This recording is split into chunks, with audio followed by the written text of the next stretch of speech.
How we doing there, boys? Holy shit, I sprayed that everywhere. Hold on a second. Yeah, that's it. That's good. Once again, I'm going to be setting the stage here for you. The year is 2008. Again, we're in the middle of an economic downturn and a writer's strike. Two things that will definitely never happen at the same time again.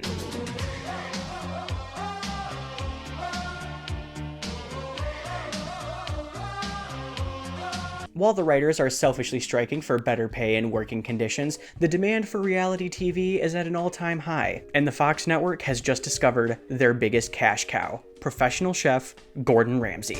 Romantic dinner.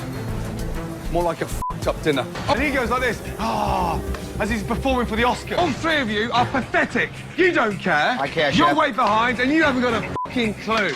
It's all in the lift, yeah. The two steaks have been up and down like f***ing Abby Titmus's knickers. Serve it, please. Absolute f***ing useless. Raj, move your fat f***ing ass. And Fox knew what they were doing because between 2008 and 2011, they tapped Gordon Ramsay for not one, not two, not three, but 4 reality television shows. One of those being one of the most absolutely fantastic reality shows that has ever hit the airwaves, Hell's Kitchen. Hell's Kitchen actually started in 2005, that's my bad. But did you know that in 2008, Gordon Ramsay wouldn't just be gracing our televisions with his reality television. That's right, he would be coming to our game consoles, coming to the PlayStation 3, Xbox 360, Wii, and PC was Hell's Kitchen, the video game. The game was developed by Ludia Studios, who also developed the Deal or No Deal game, and was published by Ubisoft. The game was essentially an upgraded version of Diner Dash that allowed the player character to run their own Hell's Kitchen experience. And as somebody who works in a professional kitchen, I can tell you that this game is actually pretty accurate. See, every level works pretty similar. You bounce between the kitchen and the dining rooms, doing all kinds of things for the entire restaurant. You have to greet the guests, get them seated, take their orders, clear their dishes, deliver the food to the table,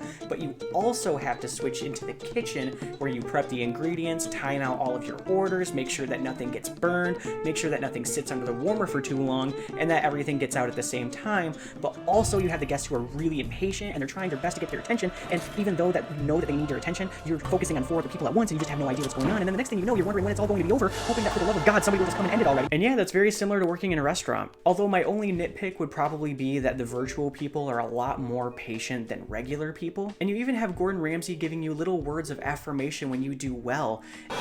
Excellent. I'm a very proud man.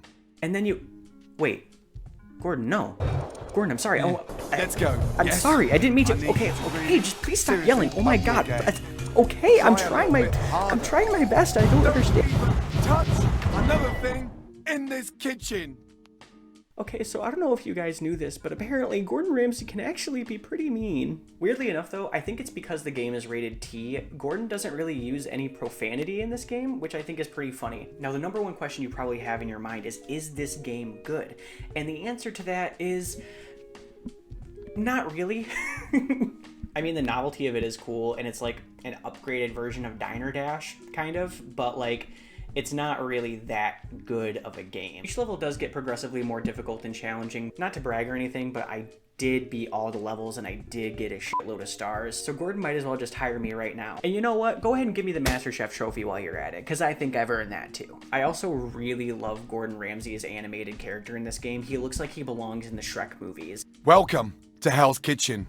It's just really uncanny. The other question I thought might be interesting is this game salvageable? And I really do think that it is.